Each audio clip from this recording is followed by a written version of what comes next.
dan sembah niring ulun kapurba sang murdengrat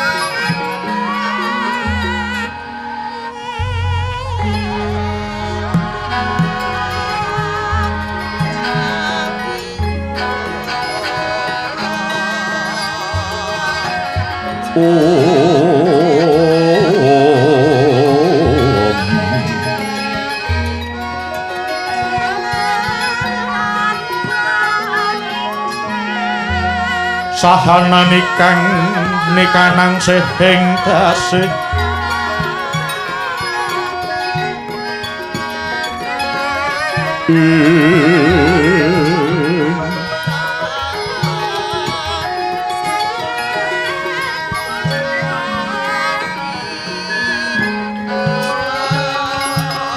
maweh buka sawegum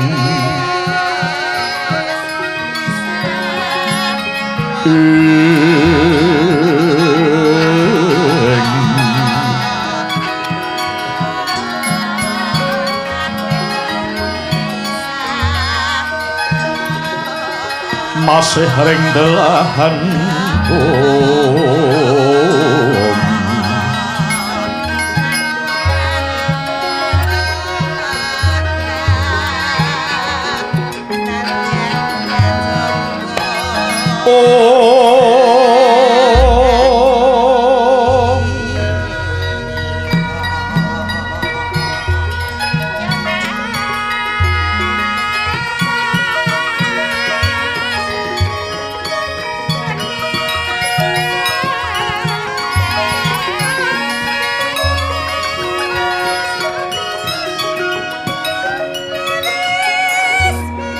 yang kanang manuju engko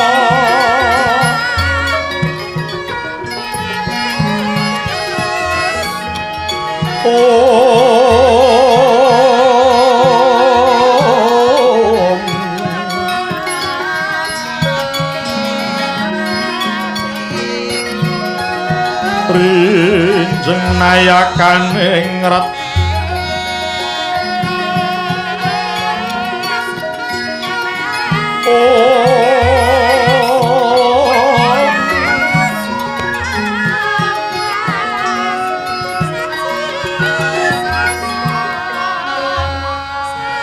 Duteng rat kutama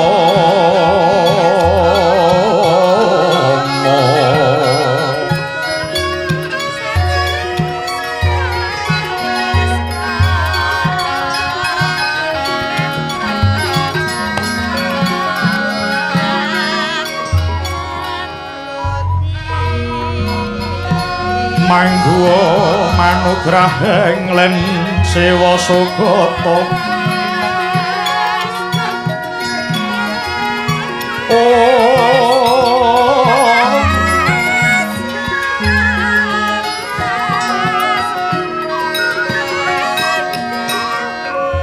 Tangguh Asmina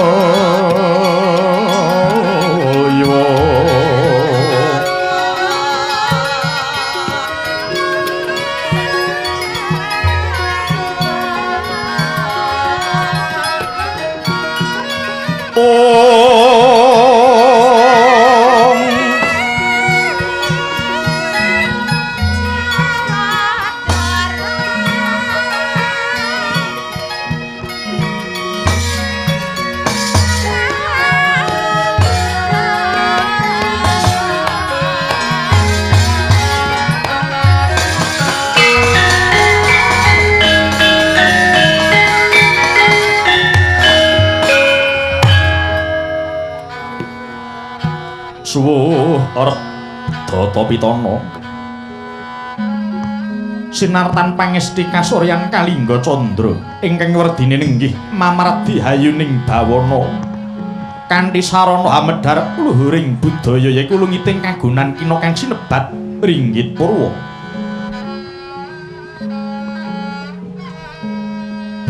Layar pinentang gantaning tawang niradolan awang-awang gedebok kahesti minangka bumi uruping blencong pasepon soroting Surya Candra kelawan Kartika. Wayang titahe kang maha kawasa dalang kang wenang murba kayon dinulu minangka lambanging taru anasir tuwin sasmita gumantine mangsa. Gedhog keperak keteking jantung wondene gending kelawan tembang dadi pangrasa lambanging swasana bungah kelawan susah. Lah ing pundi ta ingkang minangka pambukaning kandha? Anenggih menika gumelaring negari Pancawati inggih sinebat pesanggrahan Mangliawan. Pramila winasta negari Pancawati karana dumadi saking pujaning Jawata gangsal anenggih waos Sang Hyang Indra, Sang Hyang Kuwera, Sang Hyang Surya, Sang Hyang Candra tuwin Hyang Kartika. Sarta ugi sinebat pesanggrahan Mangliawan labet dumunung wonten nglengkehing Gunung Mangliawan. Nagari alit bebasan hamung saeyuping payung parandene nalika semana nedheng ancik jaman kencana. Mila nang sinebat negara kang panjang punjung pasir wukir loh jinawi gemah ripah karta tata tur raharja.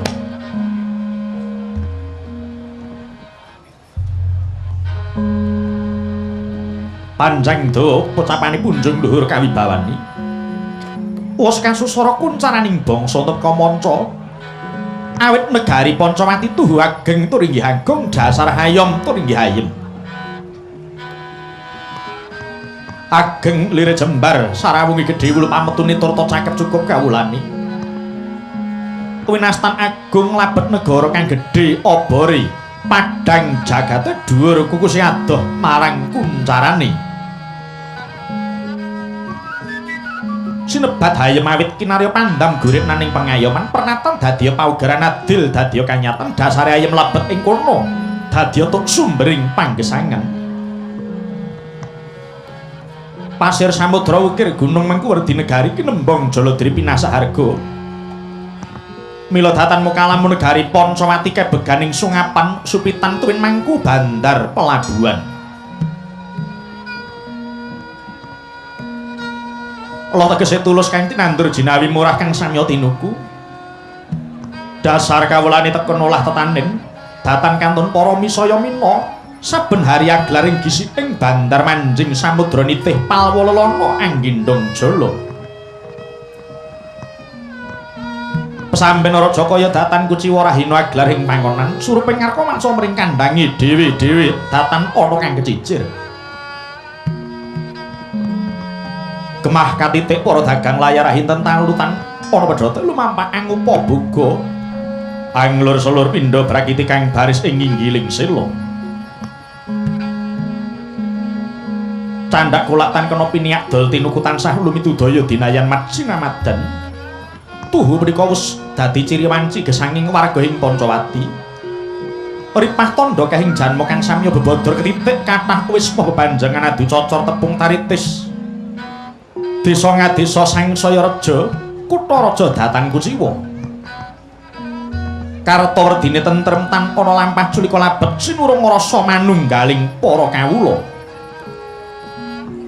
Dasar para bintara, para prawira tuwin para satriya Bayangkara wis kontap kautamane lebda hanjaga praja lan kawula.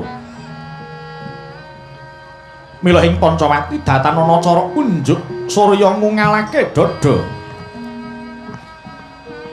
Hambetek Suragaya kabrasta watak adigang adigung adiguna kasur kelawaning tindak utama. Raharja lire tebih ing parang muka awit kaperbawan kuncaraning praja aruming bangsa kang mangambar pindha Sekar Cepaka.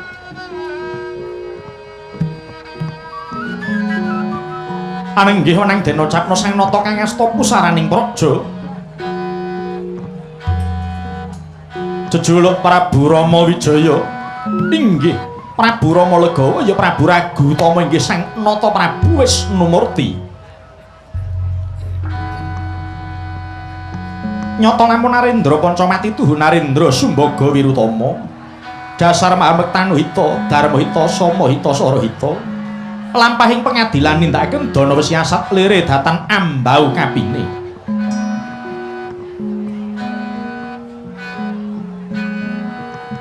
Nalika wau Sang Katong nuju miyos sing setinggil binatara telenggah ing dampar denta ingkang pinathik ing Nawaratna pinalipit ing kencana. Sinongsongan kertas jene pinaroda biur kinebutan lar ing menyura kanan tanapi kering. Kongas mangambar gandane Sang Katong ngantos dumugi ing paningrat.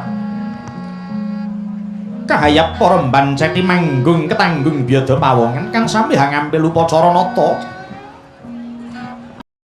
Yen cinandra kados sanes Prabu Rama Wijaya Panyayah Bathara Wisnu Ngejawantah. Pundhine ingkang ketingal marak ing ngarsa Prabu lah menika ta pangarsaning para wanara. Narendra saking Guwa Kiskendha inggih Sang Narpati Sugriwa.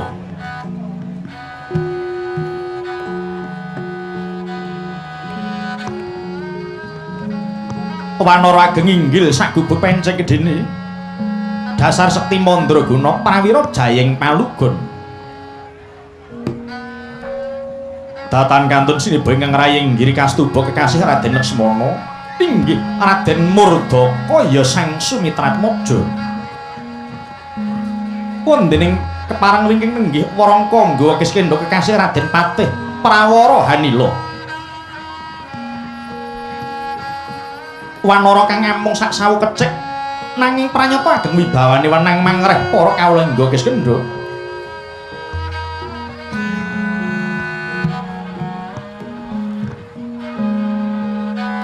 Swasana rep sidhem permanem tanana ban ing walang salisik. Ingkang kapiyarsa amung swantening pradangga munya ngranging binarung pangeliping waranggana kang nganyut-anyut.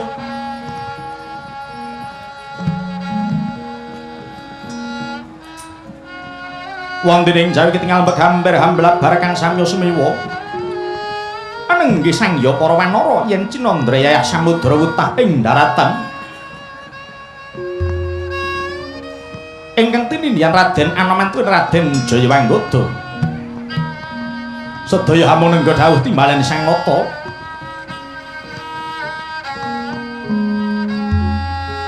Mangkono aturing Narpati Sugriwa mecah marang sepine kang swasana.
Lang-lang ramiwan kang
ngrenggoning urip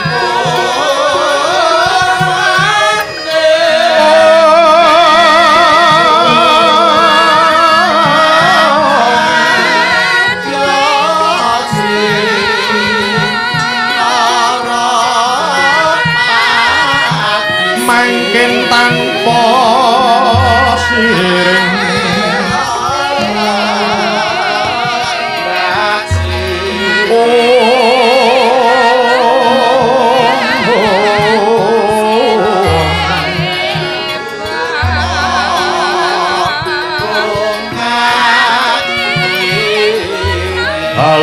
kang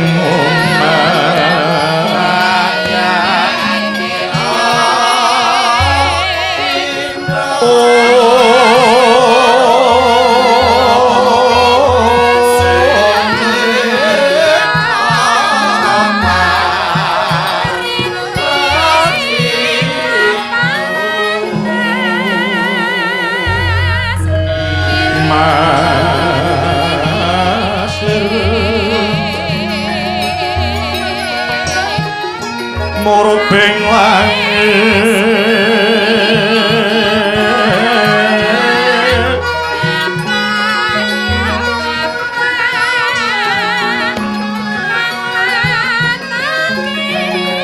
tekyan sarwa manik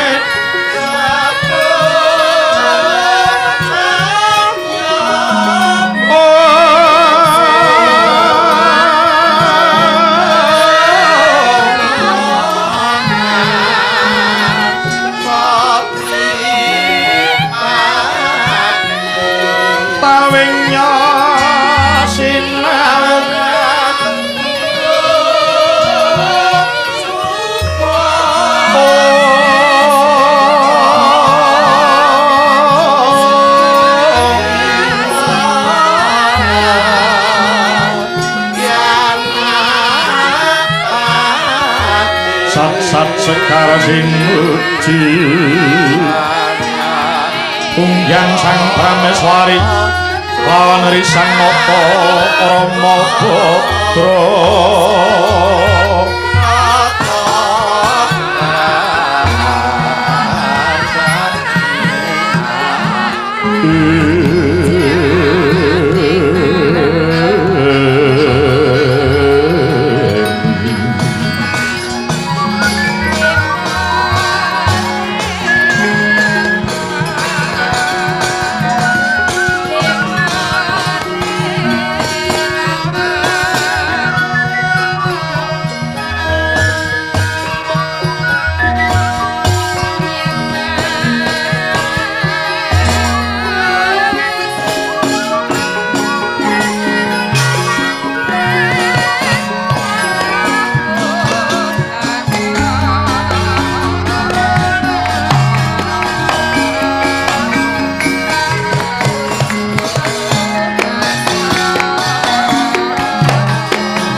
mangkya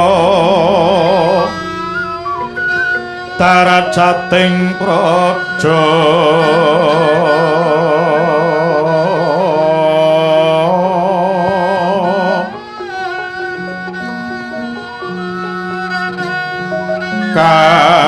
kawuryan wasunya ruri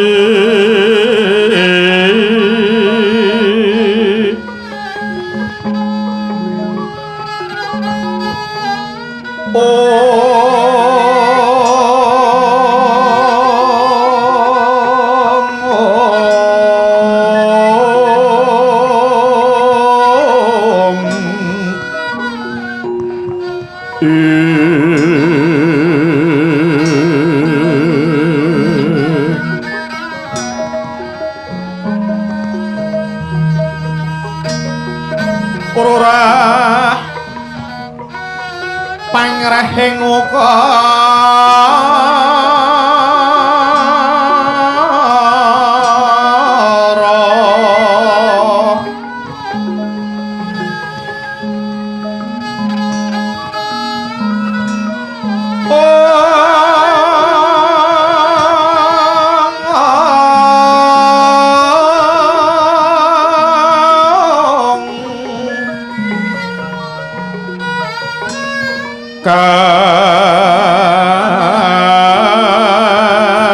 karana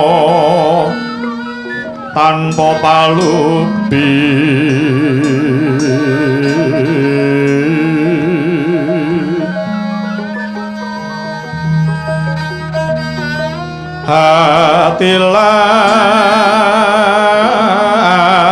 hatilas tuti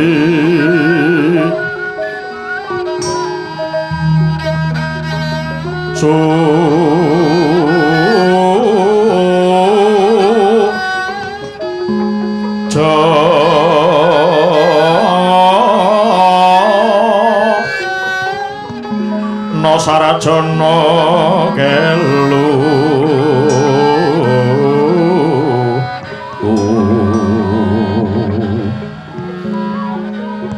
kalulun kala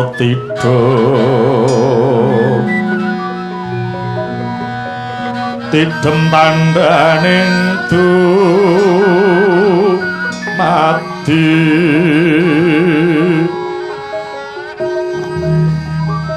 paradayeng radining karoban rubeda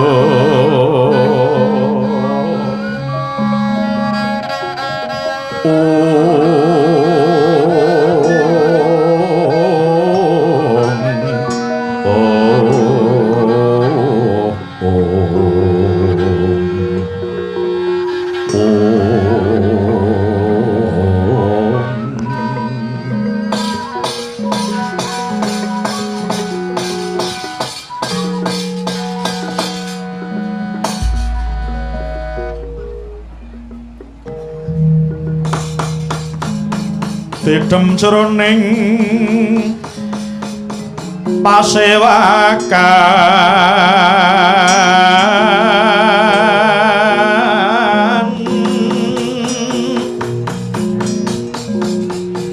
wadyagung tanpa sabawa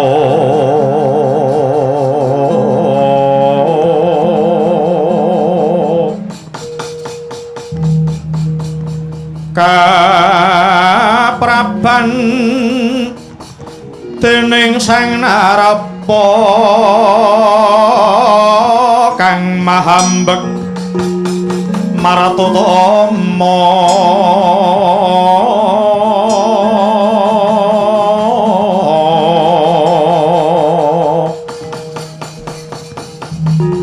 sasat manengen Jawa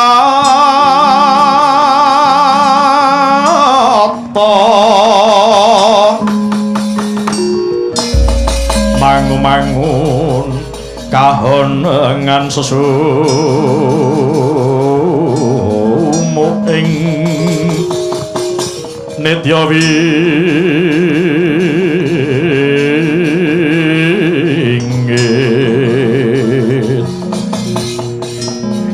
kasrepan tiasing narendra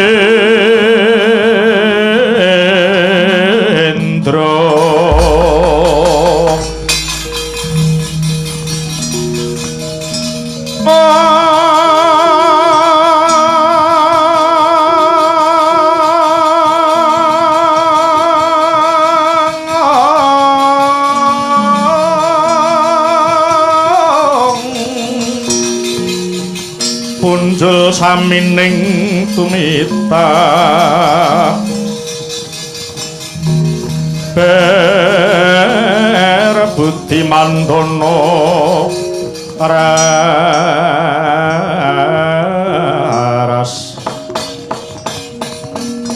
iwa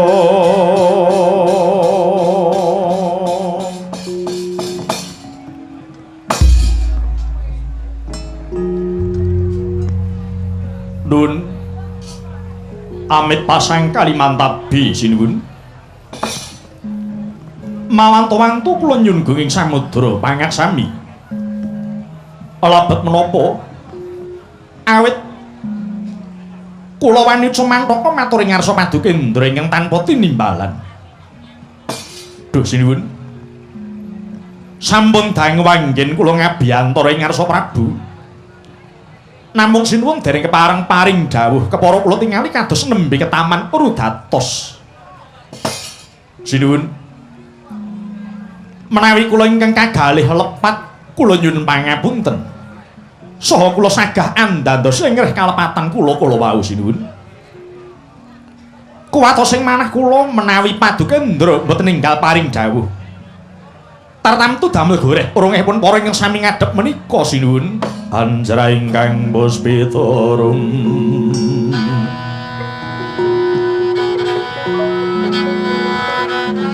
kasiliring samirana mrih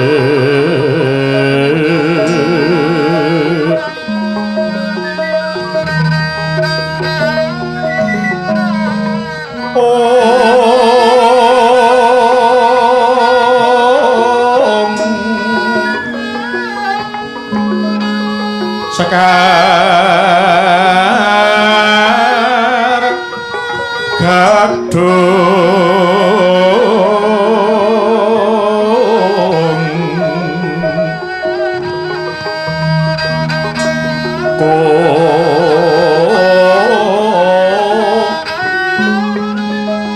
ngas gandanya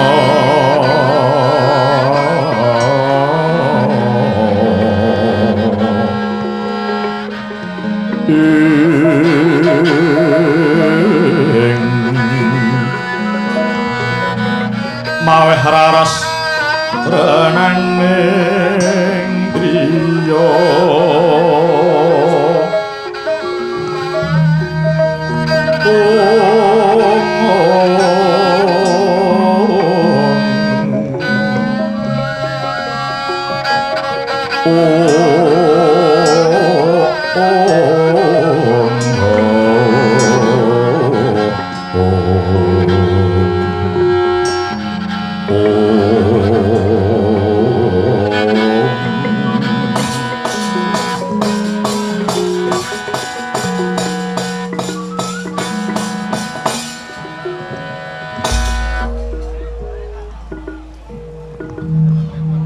Yayi Narpati Sugriwa. Nun, wonten timbaling dawuh sinuwun. Ingsun mundhut sira haya kaduk ati bela panampa. Yayi Narpati datan darbi keluputan marang jeneng ingsun. Kepara pun Kakang maringake tandha tarima kasih. Dene Yayi Narpati Nora Kemba anggonira ndherekake tindaking pun Kakang.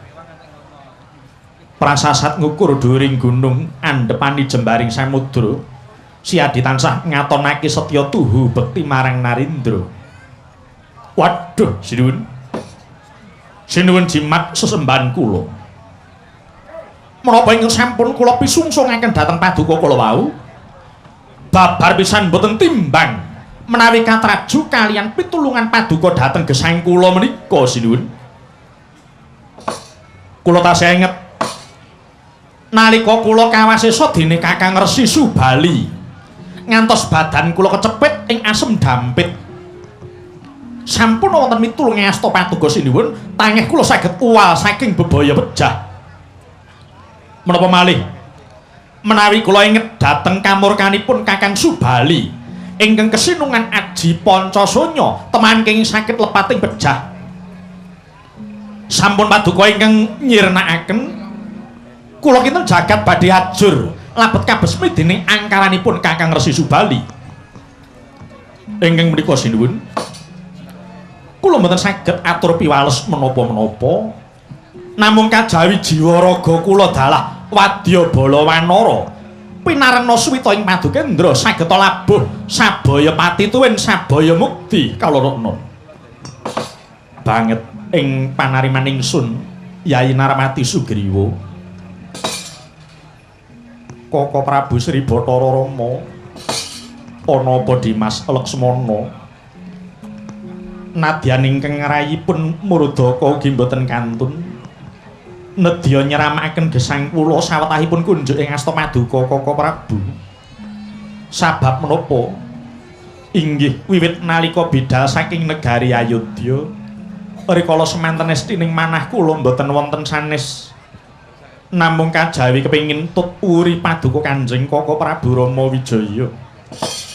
Iya jagat Dewa Bathara. Adimas Laksmana teka semono setya bektimu marang Kadang Werda. Muga-muga Gusti tansah ngijabahi apa kang dadi lekasira mau Yayi. Kawula nuwun inggih Koko Prabu. Mengkoto Yayi Narmati Sugriwa. Nuwun wonten timbalan kadhawuh sinuwun. Lan sira Dimas Murdaka. Mulanipun Kakang tansah kendel iki mau ora amarga duka marang sira. Nanging ya mung labet anggon ingsun menggalih marang kahananing garwaning ingsun Yayi Dewi Sinta. Yayi miturut aturing Garuda Jatayu nalika semono jare kacidra dening Narendra Yaksa saka Ngalengka jejuluk Prabu Rahwana. Yayi Sugriwa wonten timbalan kadhawuh sinuwun. Apa Yayi Narmati wis uninga mungguh ngendi dununging Praja Ngalengka? Inggih sinuwun. Kengabdipun Sugriwa mangertos. Sinuwun, lugunipun negari Ngalengka menika saking mriki mboten tebih. Nun inggih mandhap saking Gunung Mangliawan mriki kinten-kinten melampah 3 dinten 3 dalu sampun dumugi gisi ing Samudra Hindi. Mongko saking pesisir menika sampun ketingal pucaking Gapura Ngalengka. Namung kuciwanipun sinuwun dene kepalang seganten mugi kawuningan bilih Praja Ngalengka menika satunggaling negari ingkang kiyat betengipun tur jagangipun inggih lebet ing daratan samudra dalah dirgantara sedaya dipun jagi dening wadya raseksa ingkang racak sami digdaya sekti mandraguna. Ewa semanten sinuwun menawi pancen Paduka daya-daya nedya ngrebat wangsul Gusti kula Dewi Sinta sampun kuwatos Narmati Sugriwa dalah para wadya bala wanara bektan saking nggawa Kiskendha sagah kakirapaken karabasa negari Ngalengka sawanci-wanci kaparentah boten badhe swaling kayun sinuwun banget ing panariman ingsun Yayi dene Yayi Narmati saguh sabiyantu. Nanging kaya durung temeka wahyaning mangsa kala wuruhanina Yayi Narmati lelakon iki sejatine ora mung mligi rebut putri ing antaraning Rama lan Rahwana nanging luwih dening saka kuwi yektine wis kinudrat saka keparinge kang anyipta jagat bakal dumadine perang suci kang sinebut Sari Kudup Palawaga. Mriki liripun kados pundi? Perang suci iku pengadilane kang maha kawasa marang sawiji-wiji. Netepi tembung sapa nandur bakal ngunduh, sapa utang kudu nyaur. Kang nyilih mbalekake kang gawe bakal nganggo. Jeneng ingsun lan Siadi Sawadya Wanara kabeh iki tetep dadi paraga lelantaraning Gusti kang anyipta jagat yaiku dewaning adil kang kajibah mangururah satrumurka memayu hayuning bawana. Yayi Sugriwa iki kaya wis ndungkap jaman anyar yaiku sirnaning angkara murka gumanti jaman adil lan bebener kang sejati. Kang mangkono kabeh mau ulumadine kudu sinartan kawicaksanan kang sarta sugih ing pengati-ati. Aja grusak-grusu mundhak kliru, aja sumengka mundhak salah cipta. Kudu kanthi petung kang genep panraju ingkang adil, Yayi. Makaten sinuwun, Yayi Narpati. Iya. Ing salajengipun kedah kados pundi sinuwun? Dina iki pun Kakang Nedya mbudhalake duta marang Praja Ngalengka luwih dhisik, Yayi. Mbidhalaken duta Yayi Narpati kepara nyata. Lajeng duta kala wau kadawan nindakaken pakaryan menapa sinuwun? Ingkang sepisan nak yenake kasugengane Yayi Dewi Sinta. Kaping pindhone hambobot kadigdayaning Prabu Rahwana. Dene kang pungkasan yaiku naliti sepira mungguh akeh wadya lan gegamane Ratu Ngalengka, Yayi. Menawi ngaten menapa kula kemawon ingkang bidhal minangka duta sinuwun? Yayi Sugriwa, sira iku jejering Narpati, aja nindakake marang pakaryan kang dudu wajibmu, Yayi. Lajeng sinten ingkang pinatah minangka dados duta sinuwun? Ingsun bakal milih salah sawiji ing antarane Sentana Pancawati iki. Nun sewu sinuwun. Sewu lepat tadah wadana sinuwun ambok bilih wonten danganing penggalih. Nun inggih kula nyalonaken anak kula pun Jayawanggada kemawon keparenga piniji lumampah dados duta sinuwun. Endi kang aran Jayawanggada, Yayi? Menika wanara ingkang ulesipun ngembang warawari. Menika rumuhun putra tilaranipun sawarga Kakang Resi Subali. Wah, Anggada menika lari sregep. Dasaripun entengan, tur kasektenipun inggih kinacek. Monggo sinuwun, monggo. Anggada kemawon keparenga piniji ing karya. Iya Yayi. Mengko tinemu gampang kabeh bakal dadi penggalian ingsun. Lho iki. Yayi Narpati, wonten dawuh. Banjur wanara kang ulese putih memplak iku sapa, Yayi? Menika putranipun sawargi Kakang Mbok Dewi Anjani, namipun Anoman inggih Senggana. Nuwun sewu sinuwun, nuwun sewu. Nadyan menika tasih enem nanging menika keset sinuwun. Anoman menika keset. Menawi tandang damel mboten patos ceket-ceket. Dasaripun antukan Anoman menika. Mboten betah melek tur tedanipun kathah. Lah menika Anoman. Benten sinuwun menawi kaliyan Anggada benten. Naik Anggada menika trengginas trampil tur mesti ngentasi karya. Anggada kemawon sinuwun. Monggo Anggada kemawon ingkang prayogi kautus minangka dados duta. Anoman menika lari lalen sinuwun. Ampun. Tur adi budhek piyambakipun. Yayi Narpati Sugriwa, wonten dawuh mara coba bocah loro kae padha dawuh ana marak ing ngarsaning ingsun kene, Yayi. Nyuwun duka sinuwun. Mbok Anoman mboten sah kemawon to. Wah, mangke mindak ngleling semi sinuwun. Bocah loro kabeh Sugriwa, bocah loro kabeh. Oh iya, wis saken dawuh sinuwun. Leng-lenging driya mangu-mangu mangun kung kanduhan rimang ler-lena tanpa kanin yen pantulusa mangku diahutama mangkono senata muda wis nyolon ngrerepa. Anoman Anggada sira tinimbalan dening ing sinuwun. Kene padha maju re lungguh Anoman Anggada sendika ngestaken dawuh.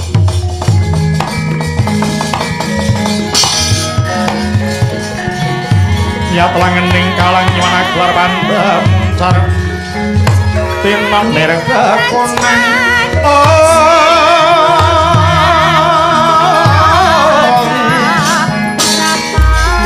surem sorotetan padang kasolan pajaring purnaming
sapot ingsun tumiling hangulati puspita medemindah kang warni kawula nuwun kang abdipun Anoman ngaturaken sembah sungkem sinuwun sungkem kula katur sinuwun kula pun jaya wanggoda iya Anoman lan sira wanggoda sembahmu sakloro ningsun tampa andadekake bombong ing penggalih ingsun aja padha kaget sira Anoman lan Anggada mulane jeneng sira ingsun piji mangarsa ingkang wigati kaya kang wis ingsun dawuhake marang Yayi Sugriwa ing ngarep yaiku dina iki jeneng ingsun nedya mbudhalake duta marang Praja Ngalengka dene sing gati duta mau ingsun patah sepisan nak yen nake kasugengane garwaku Yayi Dewi Sinta kaping pindho ambobot marang kadigdayaning Dasamuka dene kang kaping telu naliti sepira kehing wadya lan gegamaning Praja Ngalengka nuli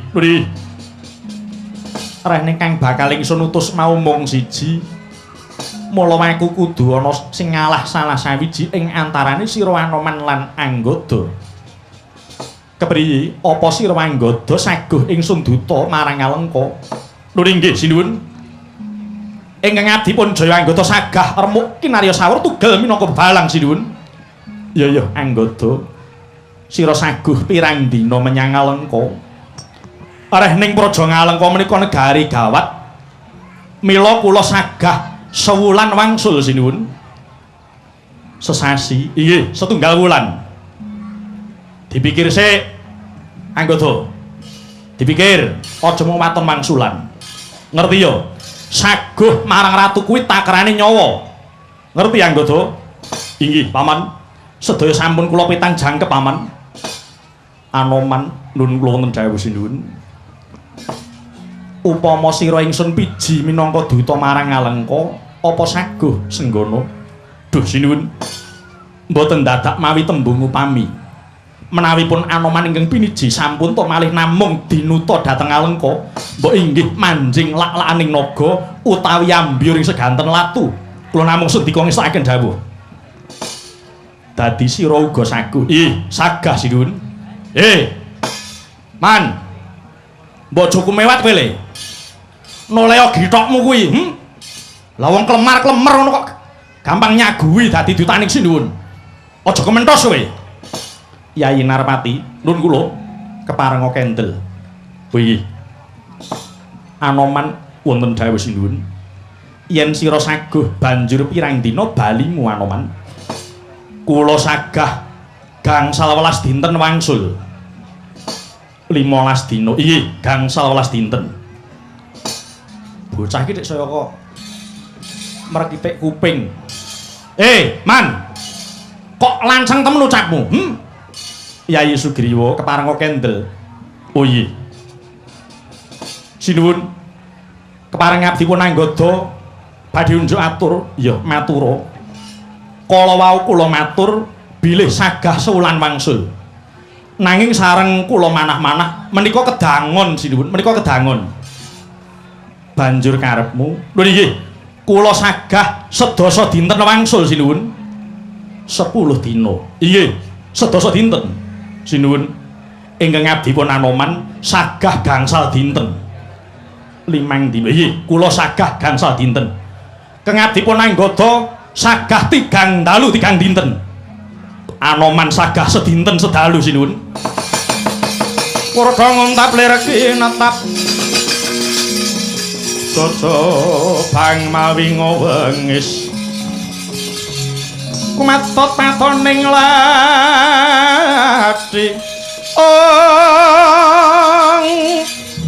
netra wandhik gondar andir soring jangga malatu-latu sinabet marang skedeng bel murup metu dahanane. Kakang Noman, kok banget olehmu gendung kumalungkung. Yo, ana kene anggota trima ngalah ning titeno ana njaba Kakang Noman.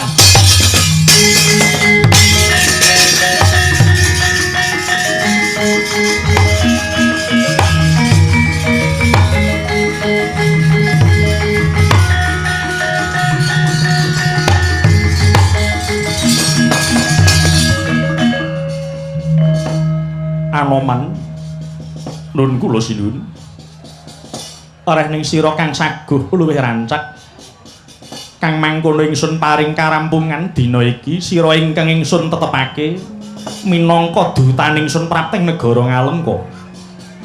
Duh sinuwun pepundhen sesembahan kula sanget ngaturaken gunging panuwun dene hamba ingkang pinitados lumawat ing negari Ngalengka.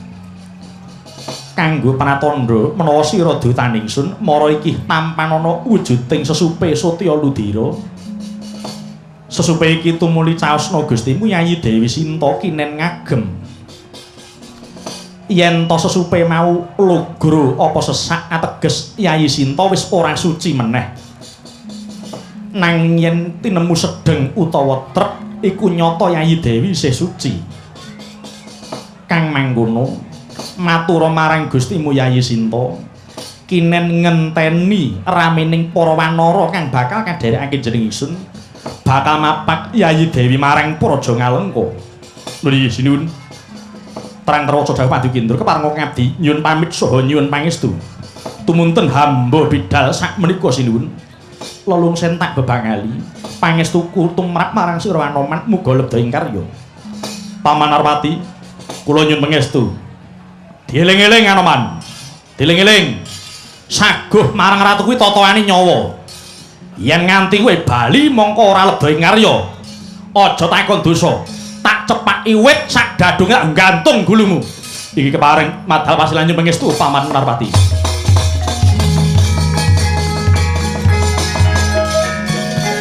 Lang-langing driya mangu-mangu mangun kong kanduhan rimang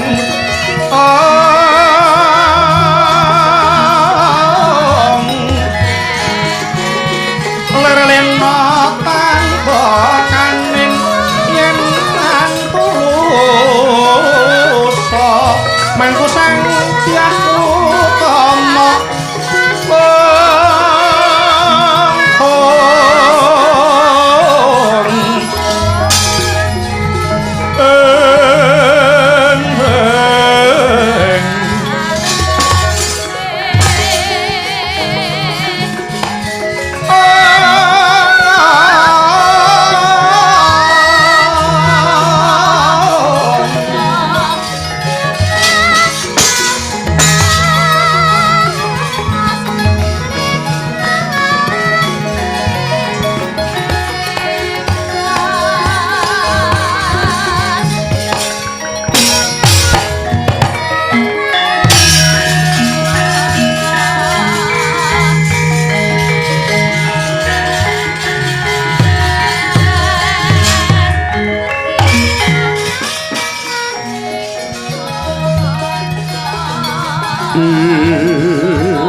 Yayi Sugriwa. Nuwun wonten timang dawuh sinuwun. Mara gagi si Adi tumuli dawuh marang para kadang wanara kinen padha nguntapake tumeka gisi ing samudra Yayi. Bli ngestaken dawuh sinuwun. Keparenga kang abdi nyun pamit madal saking pasian paduka Ndra. Nyangoni Raharja Yayi. Dimas Murdaka nun wonten timbaling ngadhawuh. Koko Prabu. Ayo Yayi, ingsun kanthi munggah marang Sanggar Pamujan. Nyenyuwun ing ngersaning Hyang Manon, muga kasembadan kanthi niskala laku ning Anoman. Monggo kula dherekaken Koko Prabu. Patih Prawaranila. Nuwun wonten timang dawuh sinuwun. Si Raja Keringgawi tumuli nderek marang Yai Narpati Sugriwa nguntapake Anoman tekan gisi ing samudra iki. Napa ngestaken dawuh.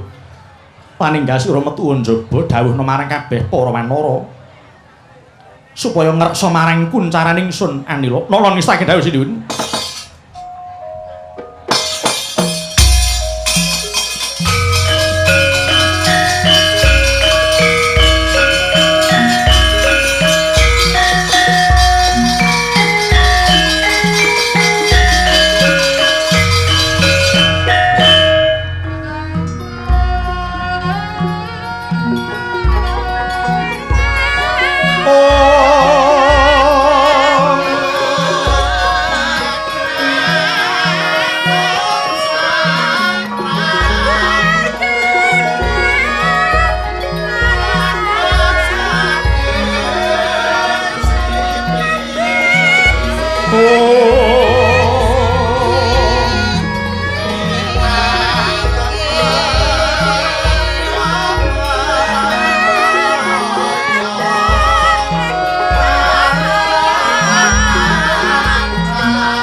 ku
Yung eneng apa nduk?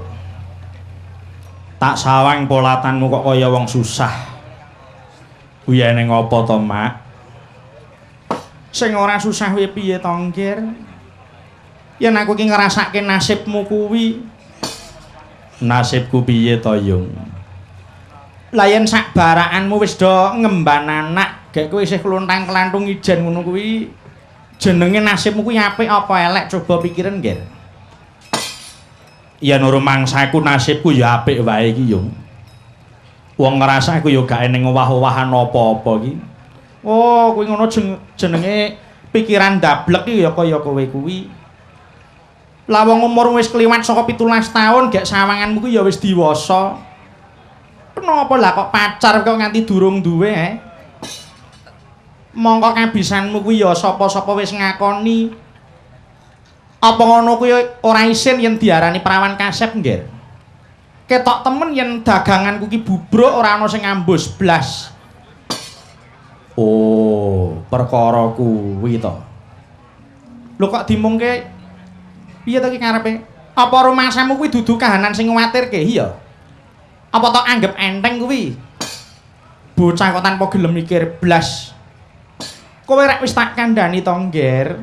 Wong urip kuwi kudu pinter oleh njaga jeneng. Yen jenenge apik angger wong do ngurmati do ngejeni. Ning yen jeneng ki elek hancur nduk uripmu kuwi. Nek nganti dicap prawan kasep, prawan tuwek. Oh alah nduk, selawasmu ya adoh saka sing karo jeneng jodoh kuwi mau, Ngger. Yung, aku ngaturake penuwun dene Biyung wis kersa ndukani aku. Aneng wong tuwa nesu kok malah dimatur nuwun iki nek ora cah edan apa eneng kuwi. Ngene lho Yung. Mulane aku ngucap matur nuwun kuwi ora kok merga aku nyepelekke dawe Biyung ki babar pisan ora. Ning pancen dukane Biyung kuwi tak arep-arep banget. Sebab apa? Awit aku selawase dadi anakmu babar pisan durung tau tok srengeni kok, Mak. Enenge mung tok gunggung lan mung tok alembono. Ngono kuwi yen aku sebagai anak ora mulat, tundone aku dadi bocah sing aleman, bocah sing kogung. Mongko nesune wong tuwa nyang anak kuwi akeh-akehe ngelingke nyang anak, pamrih si anak mau aja nganti ngambah dalan sing kleru.